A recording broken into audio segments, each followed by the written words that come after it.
بنو امیہ کا سب سے حسین بادشاہ سلیمان بن عبد الملک، سب سے حسین، 42 سال کی عمر، جوانی، اس کی میت کو قبر کے قریب کیا گیا تو ہلنے لگا تو اس کے بیٹوں نے کہا ہمارے ابا زندہ ہیں، وہ سختہ ہو گیا ہے، زندہ ہیں۔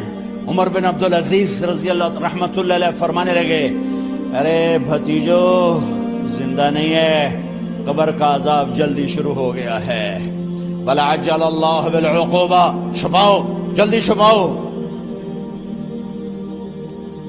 عمر بن عبدالعزیز جس تخت پر بیٹھے اس پر سلیمان تھا، اس پر ولید تھا، اس پر عبد الملک تھا، ان تینوں نے اپنے من کو راضی کیا، عمر بن عبدالعزیز نے اپنے رب کو راضی کیا۔ جب عمر بن عبدالعزیز کا وقت آیا مرنے کا تو انہوں نے بلایا رجا بن حیوہ سے، فرمایا کہ میں نے عبد الملک بن مروان چاچا بھی تھے، سسر بھی تھے، ان کی بیٹی فاطمہ سے شادی ہوئی تھی، میں نے اس کو قبر میں اتارا، کفن کی گرہ کھول کے دیکھا تو اس کا چہرہ قبلے سے ہٹ چکا تھا، رنگ کالا سیاہ پڑ چکا تھا۔ عبد الملک بن مروان گورا چٹا تھا، یہ جگہ سرخ تھی، کالا۔ پھر میں نے ولید کو قبر میں اتارا، اس کا بیٹا 10 سال حکومت کی، اس نے 21 سال حکومت کی، اس نے 10 سال کی، ولید بن عبد الملک۔ میں نے اس کے کفن کی گرہ کو کھول کے دیکھا تو اس کا رنگ سیاہ ہو چکا تھا اور قبلہ کی طرف سے چہرہ پھر چکا تھا۔ پھر سلیمان کا واقعہ تو ابھی سنایا، پھر سلیمان کو قبر میں اتارا اور اس کے کفن کی گرہ کو کھول کے دیکھا تو اس کا چہرہ قبلے سے ہٹ چکا تھا۔ اب میں جا رہا ہوں، مجھے دیکھنا۔ پہلے تینوں نے حکومت کی پوجا کی اور عمر بن عبدالعزیز نے اپنے اللہ کی پوجا کی۔ انہوں نے ایک بڑا عجیب خطبہ دیا جب خلیفہ بنے، اے لوگو، بچپن میں شعر و شاعری کا شوق تھا تو میں شاعر بنا، تھوڑا سا اٹھان ہوئی تو علم کا شوق لگا، میں نے علم حاصل کیا، جوان ہوا تو فاطمہ بنت عبد الملک سے عشق ہوا، میں نے اس سے شادی کی، اب اللہ نے مجھے حکومت دے دی ہے، اب تم دیکھو کہ میں اس سے اپنے اللہ کو راضی کروں گا۔ ہمارے حکمران تو ووٹ سے آتے ہیں اور چلے جاتے ہیں 4-5 سال کے بعد، ان کی وراثت میں حکومت آ رہی ہے اور 3 بر اعظم پر حکومت ہے، اور ایسا روب دبدبہ ہے بنو امیہ کا، کوئی ان کے سامنے سر نہیں اٹھا سکتا۔ 3 بر اعظم میں زکوٰۃ لینے والا کوئی نہ بچا، 3 بر اعظم میں سوال کرنے والا کوئی نہ بچا، 3 بر اعظم میں ظالم کوئی نہ بچا، 3 بر اعظم میں مظلوم کوئی نہ بچا۔ لیکن خود کیسا رہا؟ گھر آئے، فاطمہ بڑے اچھے دن گزرے ہیں، اب امتحان ہے، میں تیرا حق نہیں ادا کر سکوں گا، طلاق لینی ہے میں حاضر ہوں، ساتھ دینا ہے تو میرے اپنے حق معاف کرو، اپنے حق معاف کرو۔ فاطمہ جیسی عورت انسانی تاریخ میں کوئی نہیں آئی، سیاسی لحاظ سے، سیاسی، دادا مروان بادشاہ، باپ عبد الملک بادشاہ، بھائی ولید بادشاہ، دوسرا بھائی سلیمان بادشاہ، تیسرا بھائی ہشام بادشاہ، چوتھا بھائی بادشاہ اور اپنا خامن بادشاہ، 7 نسبتوں سے یہ عورت شہزادی ہے۔ کائنات انسانی تاریخ میں اتنی بڑی عورت کوئی نہیں آئی، سیاسی۔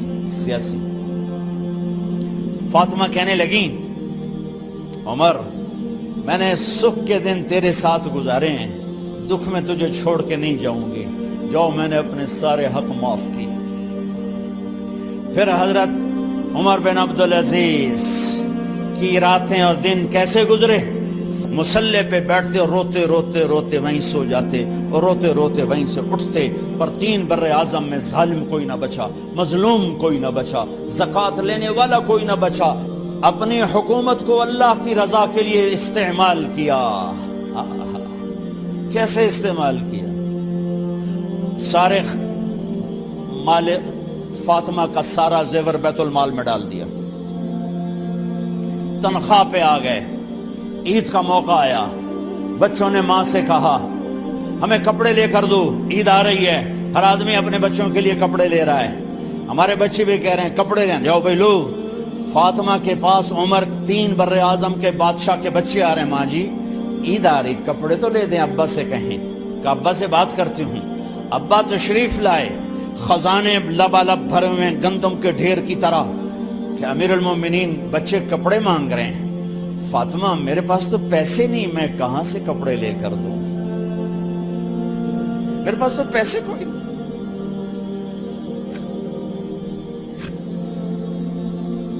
حضرت فاطمہ نے کہا پھر بچوں کا کیا کروں؟ کہا پھر مجھے بھی نہیں پتا کیا کروں. اس کے پہلے 3 حکمرانوں نے لوٹ مار کے بازار گرم کیے, ظلم و ستم کے پہاڑ توڑے, اور آج اسی خزانے پہ ایک شخص بیٹھا ہے جو اللہ کو راضی کرنے کے جھنڈے گاڑ رہا ہے.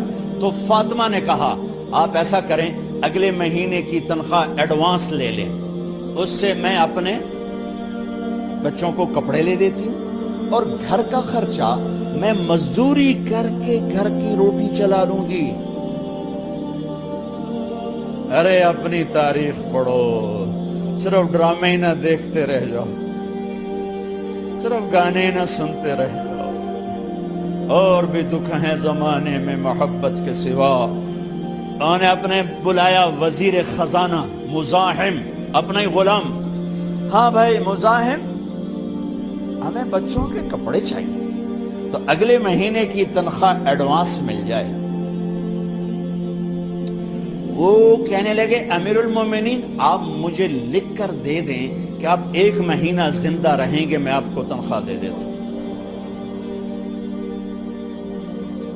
عمر بن عبدالعزیز سر جھکایا, اٹھے, گھر گئے. فاطمہ میرے بچوں سے کہہ دو کہ تمہارا باپ کپڑے لے کے نہیں دے سکتا. اپنی تاریخ تو دیکھو. عید کا دن آ گیا, خلیفہ وقت عید کی نماز پڑھاتے تھے, نمازیں بھی خلیفہ وقت پڑھاتے تھے. بنو امیہ کا خاندان ملنے کے لیے آ رہا ہے. سارے سرداروں کے بیٹے اعلیٰ پوشاک, اعلیٰ لباس ملنے آ رہے ہیں. تھوڑے دیر بعد دیکھا تو بچے بھی ملنے آ رہے ہیں. امیر المومنین کی حیثیت سے بچے باپ کو ملنے آ رہے ہیں, اور ان کے جسموں پر پرانا لباس ہے. حضرت عمر انہیں دیکھ کر ادھر اپنے سرداروں کے بچے دیکھے تو زرق برق پوشاکیں, اپنے بچوں کو دیکھا. ارے اس باپ سے پوچھو جو سب کچھ کر سکتا ہو اور پھر مٹھی بند کر لے کہ نہیں میں نے حرام کی طرف نہیں جانا. بچوں کو دیکھا تو آنکھیں ڈب ڈبا گئیں, آنکھوں میں آنسو آ گئے. فرمایا میرے بچوں آج تمہیں اپنے باپ سے گلہ تو ہوگا کہ آج ہمارے باپ نے کپڑے ہی نہ لے کے دیے. ان کے ایک بیٹے ہیں عبد الملک, ان سے بھی 4 ہاتھ آگے تھے, ان سے پہلے ہی فوت ہو گئے تھے. کہنے لگے ابا جان آپ کو مبارک, آج ہمارا سر بلند ہے, ہم شرمندہ نہیں ہیں, آپ کو مبارک ہو. آپ نے قومی خزانے میں بددیانتی نہیں کی ہے, ہم شرمندہ نہیں ہیں. انسانوں کو کپڑوں پہ نہیں تولا جاتا. آج کا میرا دیس کا مالدار اتنا فقیر ہو گیا ہے, اتنا چھوٹا ہو گیا ہے کہ وہ اپنا تعارف کروانے کے لیے 50 لاکھ کی گھڑی لیتا ہے, 6 لاکھ کا جوتا لیتا ہے. آج کی بیگم اتنی چھوٹی ہو گئی ہے کہ اپنے قد کو بڑا کرنے کے لیے وہ 10 لاکھ کا ہینڈ بیگ لیتی ہے کہ دیکھو میرا بیگ 10 لاکھ کا ہے. ارے میری بہن تو 10 ٹکے کی بھی نہیں رہی اگر تو نے بیگ سے اپنے آپ کو بڑا بنایا. او میرے دوست تو 2 ٹکے کا نہیں ہے اگر تو 10 لاکھ کے جوتے اور 50 لاکھ کی گھڑی سے اگر تو بڑا بننا چاہتا ہے. ارے اس دھوکے سے نکلو. برینڈڈ کہاں جا رہے ہو؟ جب تم اپنی ذات میں بے قیمت ہو تو رب ذوالجلال کی قسم تمہاری گھڑیاں, تمہارے بیگ, تمہاری گاڑیاں, تمہارے بنگلے تمہاری عزت کو بڑھا نہیں سکتے. ابا جان آج ہم خوشی سے بلند ہیں کہ ہمارے باپ نے بددیانتی نہیں کی. گھر میں تشریف لائے, کہنے لگے فاطمہ کچھ پیسے ہیں، میرا انگور کھانے کو جی چاہ رہا۔ بس فاطمہ رونے لگی، فرمایا امیر المومنین خزانہ تو بھرا پڑا ہے، 1 درم کا بھی تیرا حق نہیں ہے کہ تو 1 درم لے کے انگور خرید لے۔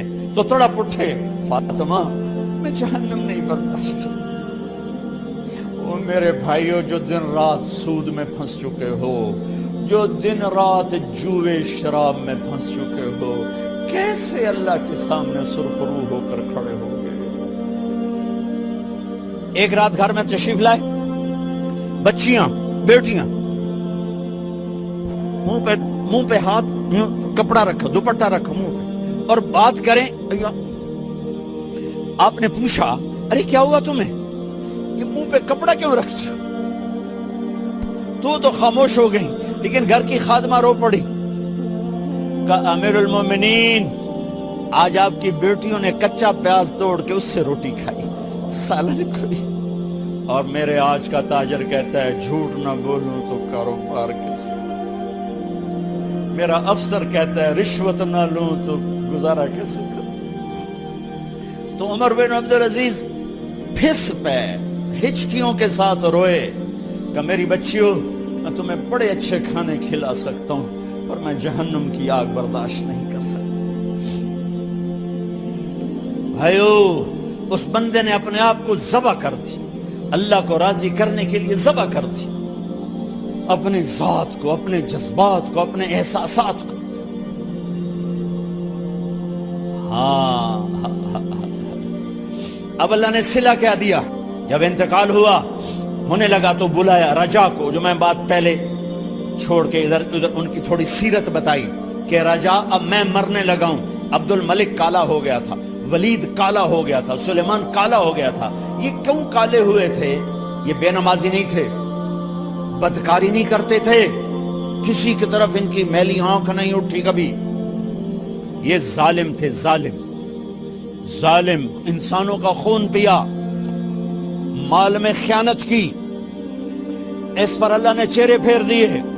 آج عمر بن عبدالعزیز جا رہا ہے کہ دیکھو میں جا رہا ہوں، مجھے دیکھو میرے ساتھ کیا ہوتا ہے۔ ان کا انتقال ہوا، ان کی میت قبر کے کنارے رکھی گئی، اور اب نیچے اتارنا ہے۔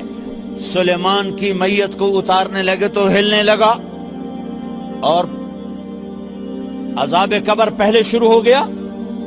عمر کی میت کو جب قبر کے قریب کیا گیا، ایسے ہوا کا جھونکا آیا، ایک پرچہ ایسے لہراتا ہوا یوں آیا، یوں آیا، یوں آیا، اور عمر کے سینے پر گر گیا۔ لوگ کٹھے ہو گئے، پرچے کو کھول کے دیکھا گیا تو اس پہ لکھا تھا بسم اللہ الرحمن الرحیم، براءۃ من اللہ لعمر بن عبد العزیز من النار۔ یہ پروانہ ہے اللہ کی طرف سے اس کے بندے عمر کے لیے کہ اسے جہنم سے نجات کی خوشخبری سنا دی جائے۔ آہا، مرنا ہو تو یوں مرو، اللہ ایسی موت دے دے۔ کہتے ہیں میں نے ان کو قبر میں اتارا، جب قبر میں اتارا تو کیا دیکھا؟ میں نے کفن کی گرہ کھولی تو چہرہ قبلے کی طرف، اور یوں لگا جیسے 14ویں رات کا چاند قبر میں اتر آیا ہو۔ اور آخری بات کرتا ہوں، میرے بھائیوں بہنوں، اپنے اللہ سے صلح کر لو، اپنے اللہ سے صلح کر لو۔